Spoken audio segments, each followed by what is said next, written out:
ቢጽ ሐሳውያን ሐሰተኞች ወንድሞች የተባሉት ምን አሉ? ጥምቀት እንበለ ግዝረት ወንጌል እንበለ ኦሪት አይሰራም አሉ። ዛሬ አንዳንዶች አሉ እኛ ከኦሪት የመጣን ስለሆነ ኦሪቱንና ሐዲሱን አንድ አድርገን ያዝን የሚሉ አሉ። አንዳንዶች ክህነት በዘር ቀረ፣ ንግስና በዘር ቀረ። ክርስቶስን ያመኑ ሁሉ ካህናት መሆን ይችላሉ መንፈስ ቅዱስ ሲጠራቸው ሲመርጣቸው። አሁን አስከሬን የነካ የረከሰ ነው ይላል ኦሪቱ። አሁን ዛሬ አስከሬኑን ፍትሐ ነገሥት ስማችሁ ሸኙት ነው የሚል። አሁን እነሱ ግን ይሄ ሁሉ በኦሪቱ ያለው ጌታ የተወልን እንዳለ መሆን አለበት፣ አንድ መነካት የለበትም። ከደም ለጣዖት ከተሰዋ ታንቆ የሞተ ይሄኔ እንዳትበሉ ከዝሙት እንድትሸሹ፣ ከዚህ ውጪ እኛ ሸክም አናሸክማችሁም እኛና እግዚአብሔር መንፈስ ቅዱስ ወስነናል አሉ። ከዚያ በኋላ አተረፉ። ኢየሩሳሌም ብቻ የነበረውን ክርስትና ወደ ግሪክ፣ ወደ ቱርክ፣ ወደ ሮም፣ ወደ ዓለም ዙሪያ ዓለምን እንደ ጨው አልጫውን ዓለም አጣፈጡ። አሁን ይህን የሐዋርያትን ፈለግ ተከትሏል ወይ ነው? መከተል ይኖርብናል ማለት ነው። ቂምን ይዞ መዋል ማደር ዶግማን መሻር ነው። ይሄ ያስኮንናል። ቂም ይዞ ቤተ ክርስቲያን መግባት ያስኮንናል። አስቀድሶ ሳይቆርቡ መውጣት ይሄ ዶግማን መሻር ነው። ምክንያቱም ስጋዬን ያልበላ ደሜን ያልጠጣ የዘላለም ሕይወት የለውም ነው። መሐላ በሆነ ባልሆነው እግዚአብሔርን ሚካኤልን ገብርኤልን ይሄ ዶግማን መሻር ነው። ሃይማኖትን መሻር ነው። ስድብ ዶግማን መሻር ነው። በዚህ በወንጌሉም ያለውን ቃል ከተወልን በቀር ቃሉን ማክበር ዶግማ ነው። ቃሉን መሻር ዶግማን መሻር ነው። እኒህ ፓትርያርክ ናቸው፣ እነዚህ ጳጳሳት ናቸው፣ አልፈርድባቸውም የሚል ጌታ አይደለም። ፍርዱ ትክክል ነው። በአገራችን ያለው የዲቁና አሰጣጡ ይሁን ምን ይሆን አላውቅም። በኮሚኒስቱ ጊዜ ካድሬ የተባለ በሙሉ ዲያቆን ነበርኩ ነው የሚል። አጭበርባሪ ነጋዴውም ስታየው ዲያቆን ነበርኩ ይላል። ፕሮቴስታንት ጴንጤ የነበረው ዲያቆን ነበርኩ ይላል። አሁንማ ቄስ ነበርኩ መርጌታ ነበርኩ የሚሉት ተፈጥረዋል። ያ ምንድን ነው? ሌላ ክርስቶስ ተገኝቶ ሳይሆን የራሳቸውን በራሳቸው ሳሉ አያውቁም ነበር ማለት ነው። ቢያውቁ ኖሮ ኢየሱስ ከሱ በቀር መዳን በሌላ በማንም የለም ምትል ቤተ ክርስቲያን ናት። የኃጢአት ስርየት ከሱ ደም ውጭ በሌላ የለም ምትል ቤተ ክርስቲያን ናት። ይህን አስቶ ምን ያስሄዳል? ቅዱሳኑን ማክበር ነውር አይደል? ጎበዞች ያሉትን ያህል ጠንካሮች ያሉትን ያህል በጣም ደግሞ ተቀብለው የሚሸሹ ደግሞ የሚተውት ብዙዎች አሉ። ስለዚህ ያ መቅበር ማለት ያ ነው።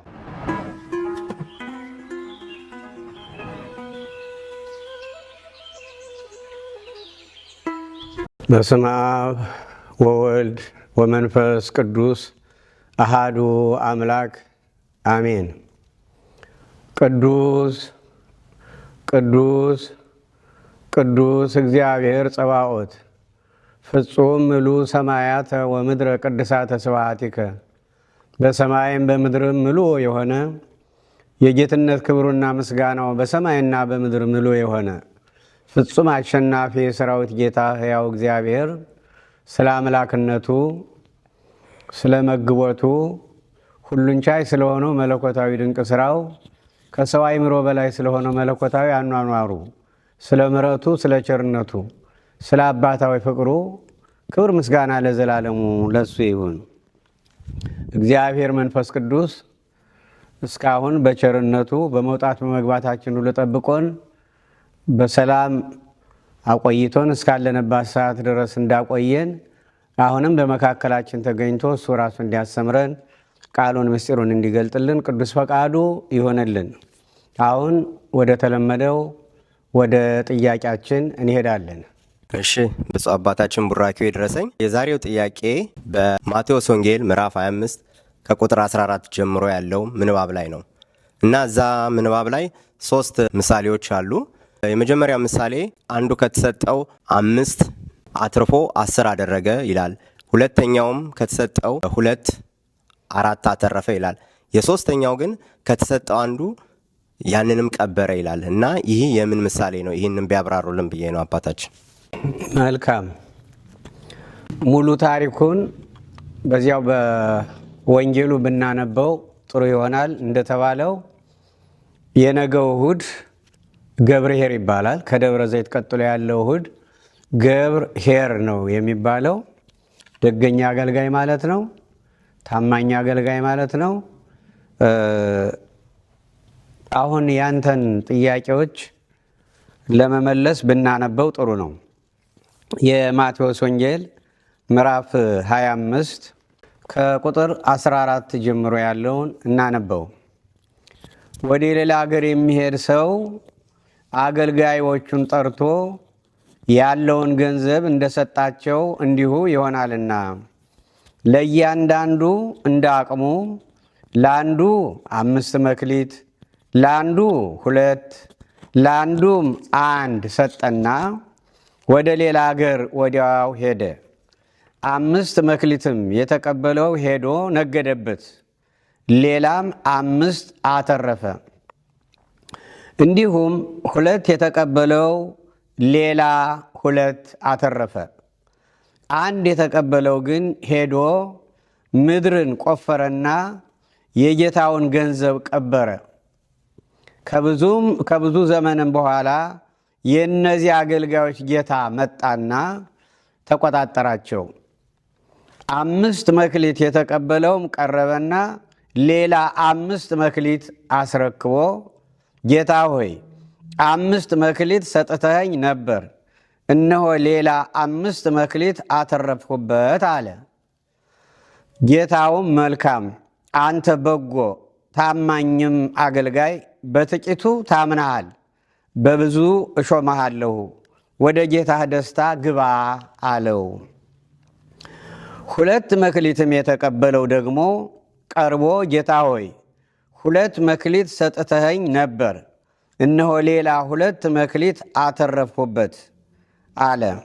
ጌታውም መልካም አንተ በጎ ታማኝም አገልጋይ፣ በጥቂቱ ታምነሃል፣ በብዙ እሾመሃለሁ፣ ወደ ጌታህ ደስታ ግባ አለው።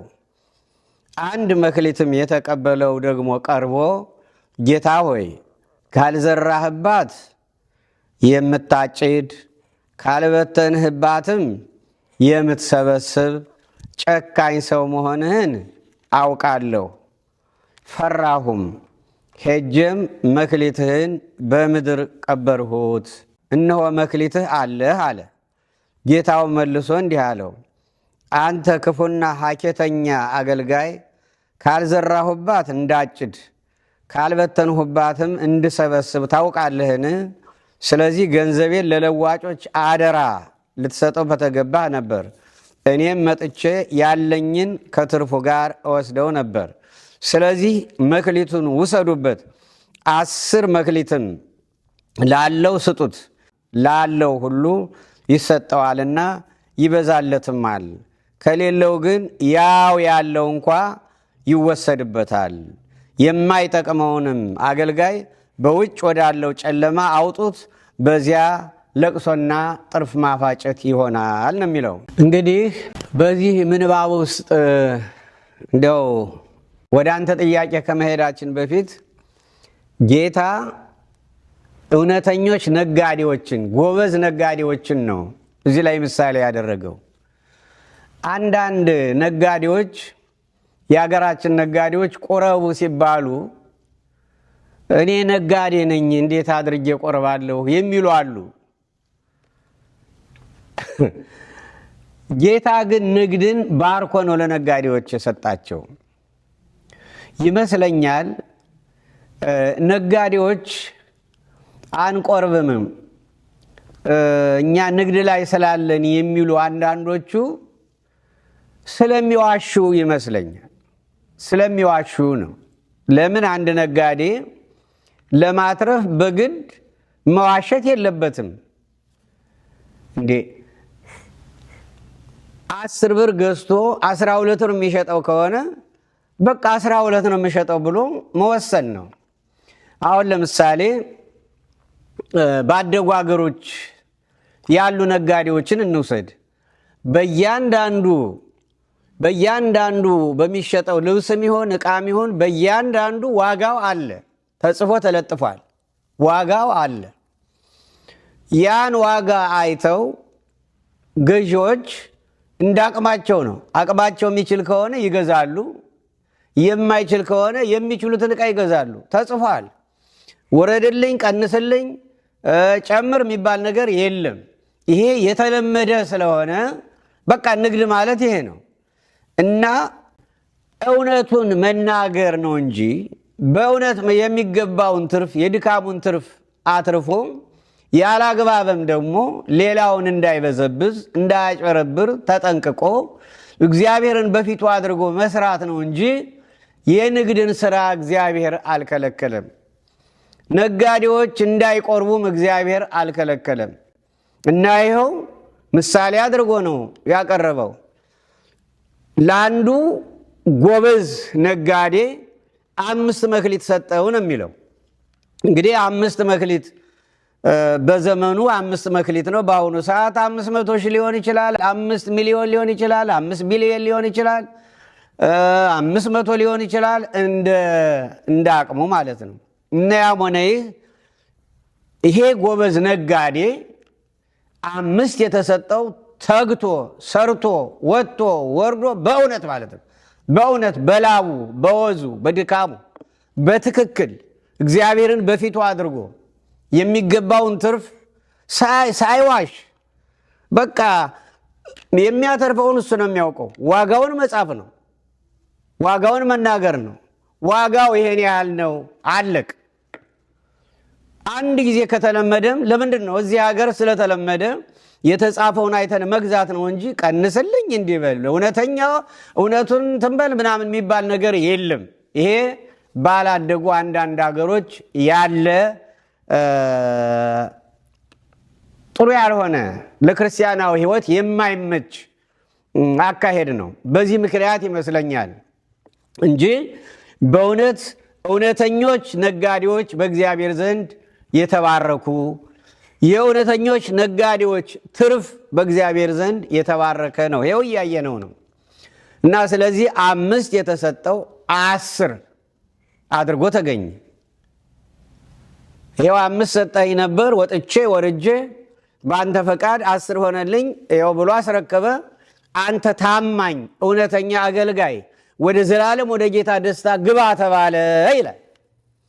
አሁን 2 የተሰጠው ደግሞ እንደ አቅሙ 2 የተሰጠው ወጥቶ ወርዶ እግዚአብሔርን በፊቱ አድርጎ አጋዥ አድርገኝ ብሎ በማንኛውም የእግዚአብሔርን ስም እየጠራ አተረፈው። 2 የተሰጠው 4 አደረገ። ይኸው 2 ሰጠኝ ነበር ይኸው 4 አድርጌያለሁ አለ፣ እጥፍ።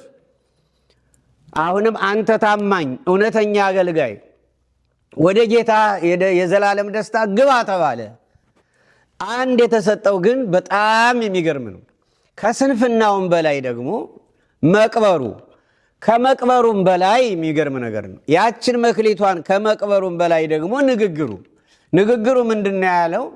አንተ ካልዘራህባት የምታጭድ፣ አቤት አቤት አቤት! እናንተ ካልዘራህባት የምታጭድ፣ ካልበተንህባት የምትሰበስብ ጨካኝ መሆንክን ስለማውቅ አለ አተርፋለሁ ስል ብከስር ታጠፋኛለህ ብዬ ቀብሬ ያቆየሁና እነሆ መክሊትህ አንዷ ይኸውልህ እንዳለች። አንተ ካልዘራሁባት የማጭድ፣ ካልበተንሁባት የምሰበስብ ጨካኝ መሆኔን ማን ነገረህ? እንዲያውም ላለው ይሰጠዋል።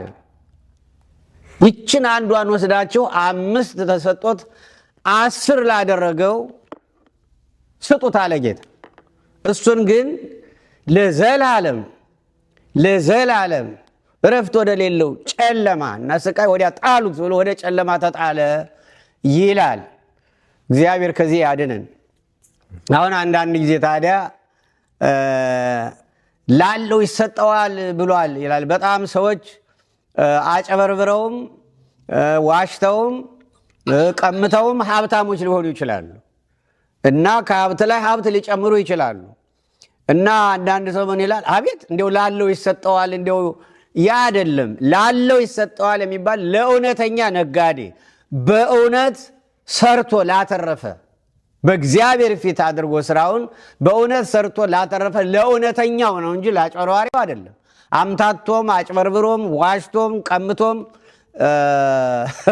ለሱ ደግሞ ተጨምሮለት አሁንም ዋሽቶ አጭበርብሮ ሊጨምር ይችላል። አሁንም ዋሽቶ አጭበርብሮ ያ የራሱ መንገድ ነው። ይሄ በአጭበርባሪነት የሚገኝ ራሱ ወንጀል ነው፣ ኃጢአትም ነው። ነገር ግን በእውነት ሰርቶ እጥፍ ላተረፈ ግን እግዚአብሔር ለባረከለት ለሱ ስጦታ አለ፣ ላለው ይሰጠዋል ማለት እሱ ነው።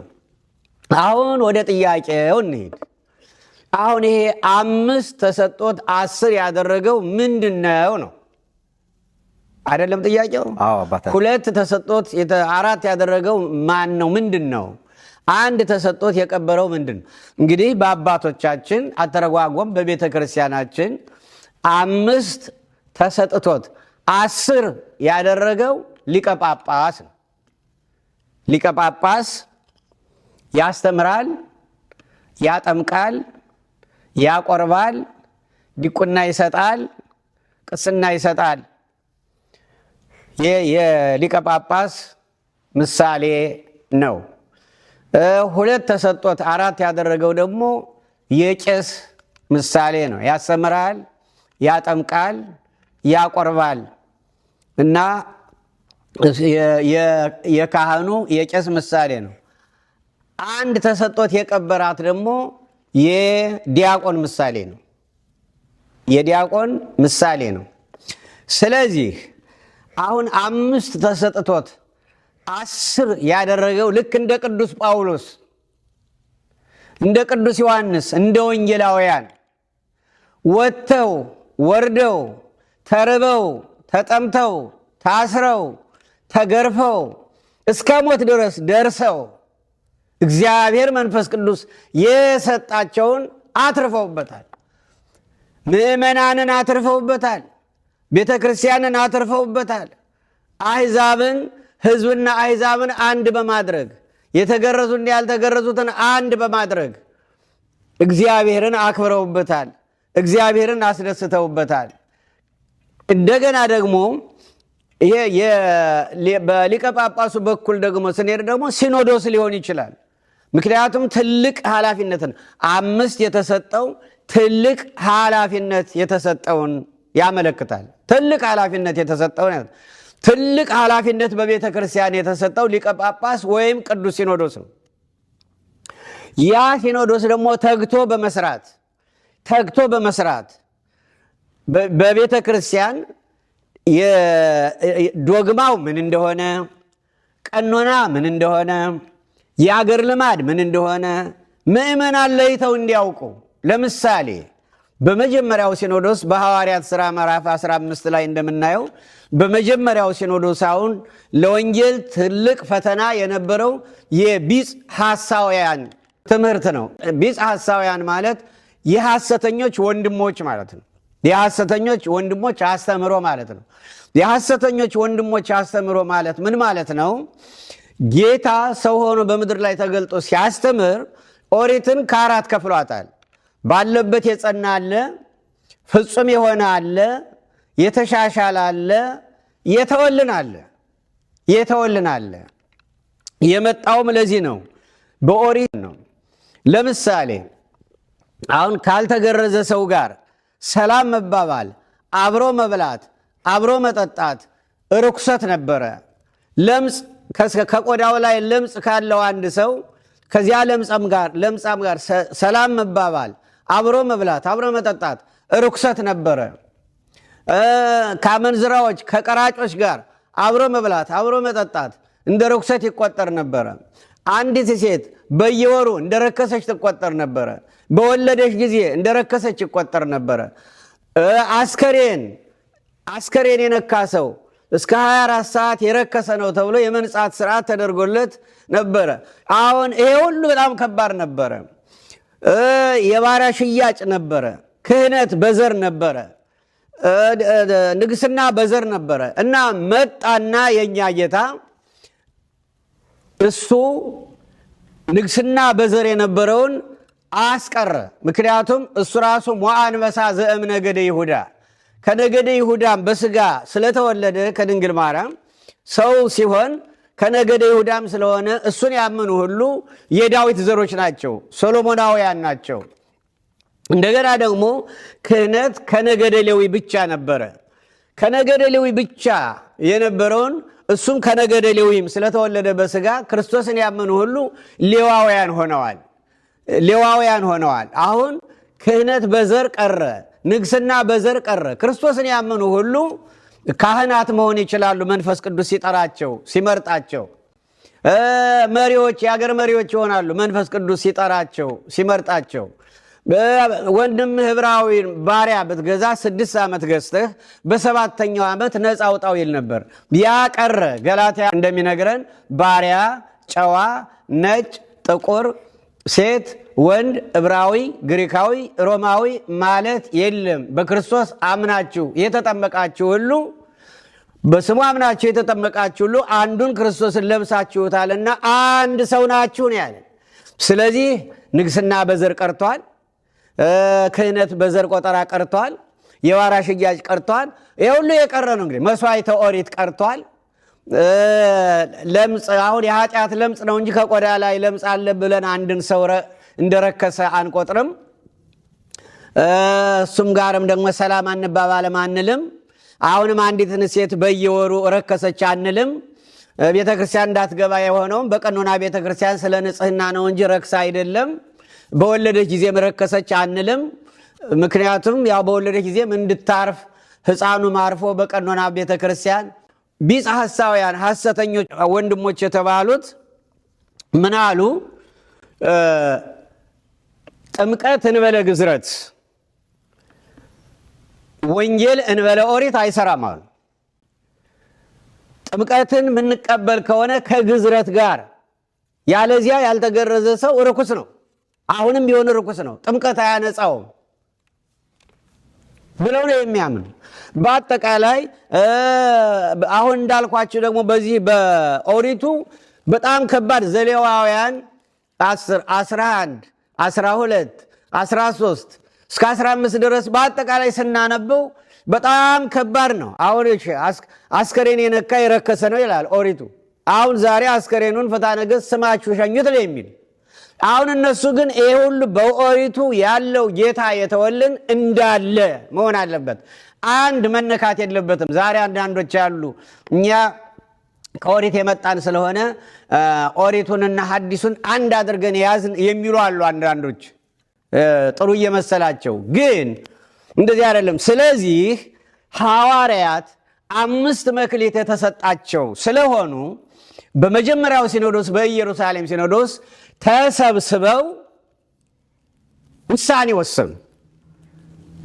ወሰኑ። የወሰኑት ምንድን ነው? አሁን ይሄ የመባልት የግዝረት ይሄ ነገር ጥላ ሆኖ አልፏል። ይሄ አትንካ፣ አትቅመስ፣ አትያዝ፣ ትረክሳለህ የሚለው ጥላ ሆኖ አልፏል።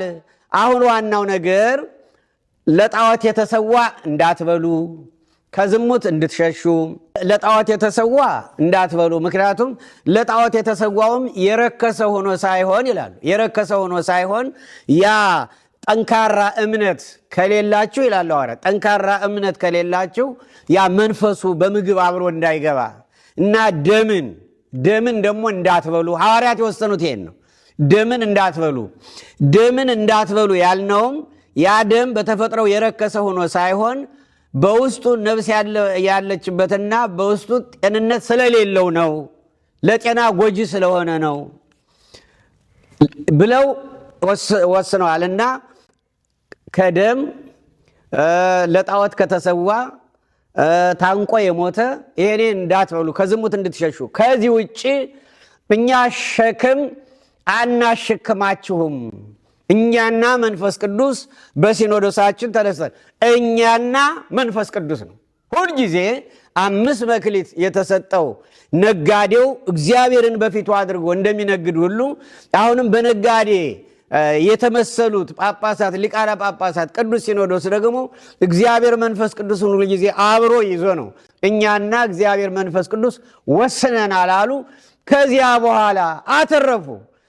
ኢየሩሳሌም ብቻ የነበረውን ክርስትና ወደ ግሪክ፣ ወደ ቱርክ፣ ወደ ሮም፣ ወደ ዓለም ዙሪያ ዓለምን እንደ ጨው አልጫውን ዓለም አጣፈጡት። ከዚያም በኋላ አባቶቻችን ከሐዋርያት የተተኩትም እንደዚሁ ዶግማውን ጠንቅቀው፣ ቀኖናውን ጠንቅቀው፣ ቀኖና እንደሚሻሻል አስተምረው በየጊዜው ቀኖናን እያሻሻሉ እንደ ምዕመናን አቅም እንደ ምእመናን አቅም ሲከብዳቸው ያቀሉላቸዋል፣ ሲቀላቸው ይጨምሩላቸዋል። እንደ ምእመናን አቅም የአገር ልማዱን ደግሞ ይሄ የአገር ልማድ ነው፣ በዶግማም በቀኖናም ውስጥ የማይገባ ይሄ ሊጠበቅ ይገባዋል፣ ጥሩ ነው፣ ባህል ነው። ግን ይሄ የአገር ልማድ ነው፣ የአገር ልማድ ነው እንጂ ይህ አሁን ከሃይማኖትነት በኦሪት ተረክሳለህ እንዲህ ትላለህ የሚባለው ነገር ያቀርቷል ከደመ ክርስቶስ በኋላ ብለው በመንገር እና ምእመናኑም ደግሞ የሚሉትን እንዲያውቁ ቅዱስ ጴጥሮስ ለሚጠይቋችሁ ሁሉ መልስ ለመስጠት የተዘጋጃችሁ ሁኑ። ስለዚህ እንዲህ እያሉ ቆዩ። እኛ ለ1600 ዓመት ሙሉ በግብፅ ሲኖዶስ ስር ነው የነበርነው። ከዚያ በኋላ ግን ራሳችን ችለን ይኸው ቅዱስ ሲኖዶስ እየተሰበሰበ ነው በዓመት 2 ጊዜ። አሁን ይህን የሐዋርያትን ፈለግ ተከትሏል ወይ ነው? መከተል ይኖርብናል ማለት ነው። ያለዚያ ትልቅ ኃላፊነት አለብን። ዶግማቸው ምን እንደሆነ ለምሳሌ ቂምን ይዞ መዋል ማደር ዶግማን መሻር ነው፣ ይሄ ያስኮንናል። ቂም ይዞ ቤተ ክርስቲያን መግባት ያስኮንናል። አስቀድሶ ሳይቆርቡ መውጣት ይሄ ዶግማን መሻር ነው። ምክንያቱም ስጋዬን ያልበላ ደሜን ያልጠጣ የዘላለም ሕይወት የለውም ነው የሚል። የየጊዜው የኃጢአት ርኩሰታችን መቀደሻው ስጋ ወደሙ ነው። ለምሳሌ መሐላ በሆነ ባልሆነው እግዚአብሔርን፣ ሚካኤልን፣ ገብርኤልን ይሄ ዶግማን መሻር ነው፣ ሃይማኖትን መሻር ነው። ስድብ ዶግማን መሻር ነው፣ የእግዚአብሔርን ቃል መሻር ነው። ምክንያቱም እሱ ከተወልን መድኃኔ ዓለም ኢየሱስ ክርስቶስ ከተወልን የመጽሐፍ ቅዱስ ክፍል ከተወልን የኦሪት ክፍል በቀር በመጽሐፍ ቅዱስ ውስጥ ያለው የእግዚአብሔር ቃል ዶግማ ነው፣ ባለበት የጸና ነው። ዶግማ ሲባል የማይታየው እግዚአብሔርን እንደሚያዩት አድርጎ ማመን፣ የማናየው እግዚአብሔር በአካል በስም በግብር 3 መሆኑን፣ በመለኮት በስልጣን በመፍጠር አንድ መሆኑን ማመን ብቻ፣ ወይም ከ3ቱ አካላት አንዱ አካል መድኃኔ ዓለም ኢየሱስ ክርስቶስ ሰው ሆኖ እኛን ማዳኑን ማመን ብቻ ሳይሆን በዚህ በወንጌሉም ያለውን ቃል ከተወልን በቀር ቃሉን ማክበር ዶግማ ነው። ቃሉን መሻር ዶግማን መሻር ነው። ዶግማን መጣስ ያስኮንናል። ዶግማን መጣስ ያስኮንናል። የአገር ልማድን መጣስ ከኩነኔ ውስጥ አይገባም። ልማድን መጠበቅ ጥሩ ነው፣ ግን በጽድቅና በኩነኔ ውስጥ ቦታ የለው። ቀኖናን ደግሞ ቅዱስ ሲኖዶስ በየጊዜው ራሱ ሊያሻሽለው የሚችለው ነው። ቅዱስ ሲኖዶስ ቀኖናን መጀመሪያም ለቤተ ክርስቲያን ውበት፣ ክርስቲያኖች በስርዓት አምልኳቸውን እንዲገልጡ ውበት እንዲኖረው የደነገጉት ስለሆነ አባቶች በቅዱስ ሲኖዶስ ስልጣን አላቸው፣ የመቀነስም የመጨመርም። ስለጨመሩ አይጸድቁም፣ ስለቀነሱ አይኮነኑም። ስልጣኑ በእነሱ ነው። ዶግማ ላይ ነው። አሁን ዶግማ ምን እንደሆነ፣ ቀኖና ምን እንደሆነ፣ የአገር ልማድ ምን እንደሆነ ምእመናን እነዚህን 3ቱን ለይተው ካወቁ፣ በተለይም እንደ ኢትዮጵያ ኦርቶዶክስ ተዋሕዶ ቤተክርስቲያን ያሉ ምእመናን ይሄን ለይተው ካወቁ ባለት ላይ የተመሰረተው ቤት ማለት ነው። ያለዚያ ግን የመጣ ሁሉ እንደ ጠፍከብት እንደነዳቸው እንዳምታታቸው፣ እነሱም እንደተምታታባቸው ግራ እንደተጋቡ ሊቀጥሉ ይችላሉ። ይሄ ደግሞ ያስጠይቃል። ምክንያቱም የሊቀ ጳጳስ ኃላፊነቱ ከባድ ነው። የቅዱስ ሲኖዶስ ኃላፊነት ከባድ ነው እና ምንድነው በፍርድ ቀን ጌታ ሲመጣ፣ በነገራችን ላይ ከማቴዎስ 24 ጀምሮ ጌታ ከመምጣቱ በፊት መሆን የሚገባቸውን ነው እየነገረን ያለው። ስለዚህ ይሄ ፓትርያርክ ነው፣ ይሄ ጳጳስ ነው፣ እኒህ ፓትርያርክ ናቸው፣ እነዚህ ጳጳሳት ናቸው፣ አልፈርድባቸውም የሚል ጌታ አይደለም። ፍርዱ ትክክል ነው። በትክክል ካልሰራን፣ በትክክል ያልሰራ ሊቀ ጳጳስ ይቀጣል በእግዚአብሔር ፊት፣ ከፍርድ ነፃ ይሆን። በትክክል ያልሰራ ቅዱስ ሲኖዶስ ይቀጣል። አንድ ካህን አንዱን ገበሬ ንስሐ ገባ ሲሉት ነገ ዛሬ እያለ እንዲሁ ዝም ብሎ ድንገት ይሞታል። ከዚያ ወደ ሲኦል ገባ ነው የሚባለው። አባባል ነው፣ ታሪክ ነው። ከዚያ በኋላ ያቄስ ለካ ገበሬውን ያን አመፀኛ ያለውን ገበሬ ንስሐ ገባ እያለ ቄሱ ራሱ ንስሐ አልገባም። ከዚያ እንግዲህ ንስሐ ካልገባ ያው ቦታው ሲኦል ነው፣ ሲኦል ይሄዳል። አሁን ያ ገበሬው ኧረ መምህሩ እንዴት እኔን ንስሐ ካልገባህ እያሉ ሲወተውቱ እሷም ከኔ ገቡ እንዴ ከኔው ጋር ሆኑ እንዴ ይላል። ኧረ ዝም በል፣ ኧረ ዝም በል፣ ጳጳሱ ከኋላ ያሉ አዎ ጳጳስ ነው ብሎ አይፈራም። እንደዚህ ጀግና ነጋዴ ወጥቶ ወርዶ እጥፍ ማትረፍ ነው እንጂ መክሰር በእግዚአብሔር ፊት ዋጋ ያስከፍላል። ያው ሁለት ተሰጦት አራት ያደረገው ካህኑ ነው። ካህናትም እንደዚሁ ነው። ቀሳውስትም እንደዚህ ነው።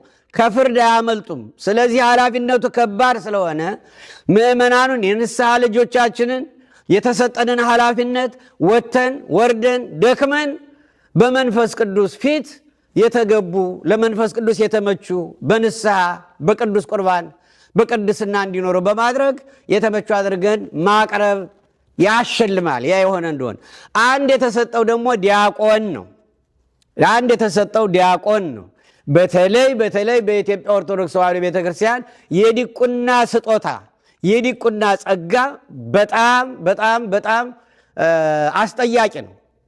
አስጠያቂ ነው። ምክንያቱም መክሊት ማለት እኮ በጥምቀት ሁለተኛ ስንወለድ ከመንፈስ ቅዱስ የሚሰጠን ጸጋ እንደገናም ደግሞ በኋላ የሚሰጠን ኃላፊነት የጵጵስና የቅስና የዲቁና ኃላፊነት ነው።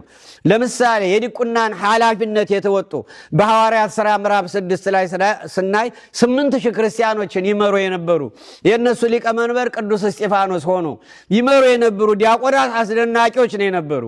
ለምሳሌ የዲያቆናት አለቃ ሊቀ ዲያቆኑ ቅዱስ እስጢፋኖስ የሐዋርያት ሥራ ምዕራፍ 7ን ስንመለከት አንደኛ ከዘፍጥረት ጀምሮ እስከ ራእይ ድረስ እግዚአብሔር ለአብርሃም ዘር ለእስራኤል ሕዝብ ያደረገውን ውለታ እንደው ቀደም ተከተሉን እንኳን ሳያዛባ ነው የተረከላቸው።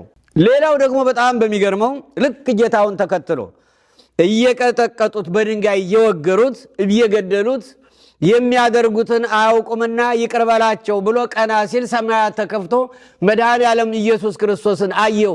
ጌታ ኢየሱስ ክርስቶስ ሆይ ነፍሴን ተረከብ እያለው እያየው ነው ነፍሱን ያስረከበ ቅዱስ እስጢፋኖስ። ዲያቆናት እንደዚህ ናቸው። ከዚያ የቀጠሉ ዲያቆናትን በአገራችን ያለው የዲቁና አሰጣጡ ይሁን ምን ይሁን አላውቅም።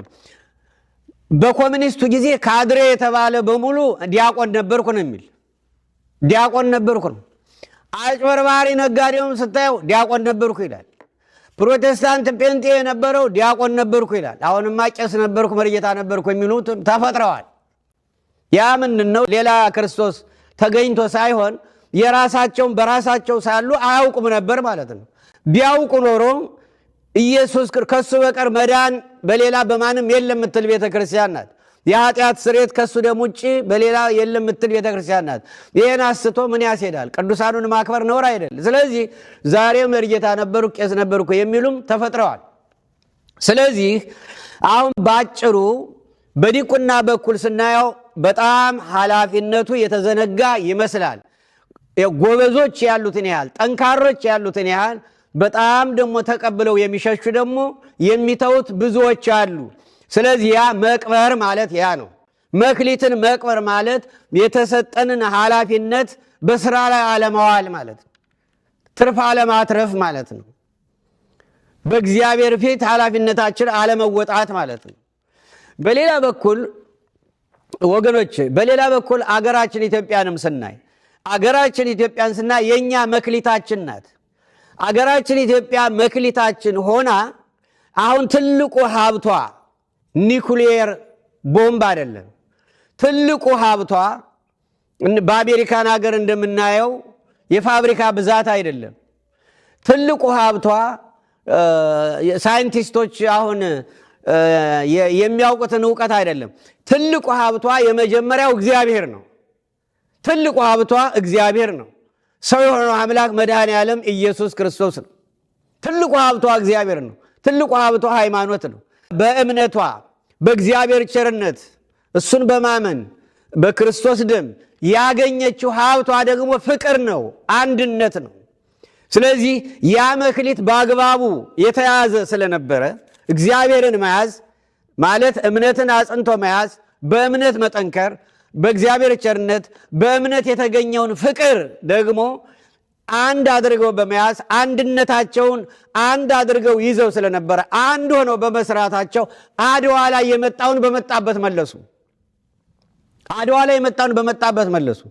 ከዚያ በኋላ ከነሱ በኋላ እያደግን ሄደን ዛሬ ህንድ እንደደረሰችበት የምንደርስ መሆን ሲገባን፣ ሌሎች ያደጉ ሀገሮች እንደደረሱት መድረስ ሲገባን ዛሬ ወደ ኋላ ሄደን የት ነው ያለ ነው? ፍቅራችን አንድነታችን ተቀብሯል።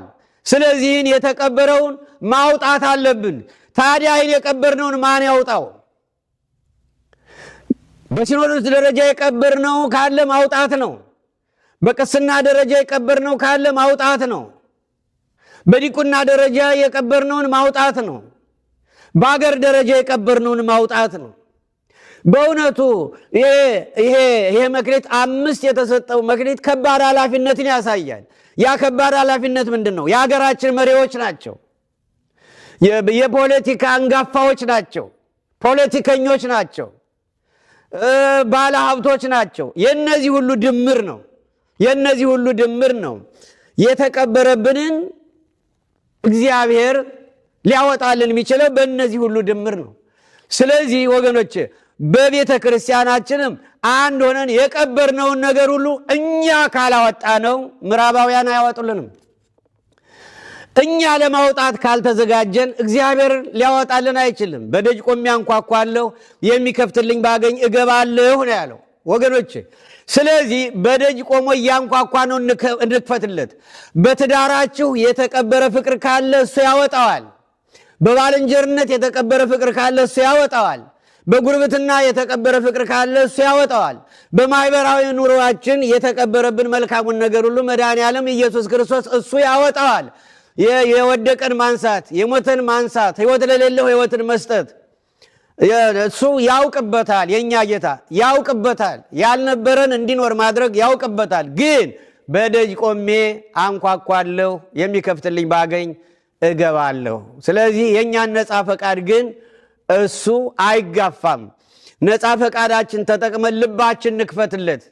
ለአንድነታችን፣ ለፍቅራችን፣ ለህብረታችን ልባችንን እንክፈትለት። ይሄ በጎሳ በቋንቋ ያውን የምናየው መለያየት የሰይጣን ነው፣ አይጠቅመንም። የተሰጠችንን መልካም መክሊት ኢትዮጵያ እስከ መልካም አየሯ፣ እስከ መልካም ውሃዋ፣ እስከ መልካም ነገሯ ሁሉ አዘጋጅቶ ነው የሰጠን። ስለዚህ በመንፈሳዊውም በስጋዊውም አትርፈን ልንገኝ ይገባል። በአሁኑ ሰዓት ኢትዮጵያውያን ያ ሁሉ ወንዝ እያለ፣ ያ ሁሉ ሐይቅ እያለ፣ ያ ሁሉ ዝናም እያለ፣ ያ መልካም አፈር እያለ ወደ አረብ ዓለምና ወደ ሌላው ዓለም መበተን መሰደድ አልነበረብንም። ያ የሆነው ለምንድን ነው? የቀበርነው ነገር አለ ማለት ነው። ያን ማን ያውጣው? ራሳችን ምን አቅም አለን? እግዚአብሔር ያወጣልናል። እግዚአብሔርም ያወጣልን እንዴት ሲሆን ነው? ንስሐ ስንገባ፣ ልባችን ስንከፍትለት፣ ለአንድነታችን፣ ለህብረታችን፣ ለፍቅራችን ስናስብ ስንጨነቅ እሱ ያውቅበታል የኛ ጌታ። ስለዚህ ይህን የተቀበረውን ማን ያውጣው? እግዚአብሔር ያወጣዋል። እግዚአብሔር ግን የሚያወጣልን ልባችን ስንከፍትለት ነው። እኛ ፈቃደኞች ስንሆንለት ነው። እግዚአብሔር መንፈስ ቅዱስ እንደ ልድያ ልባችን ይክፈትልን። ስሙ ለዘላለም የተመሰገነ ይሁን።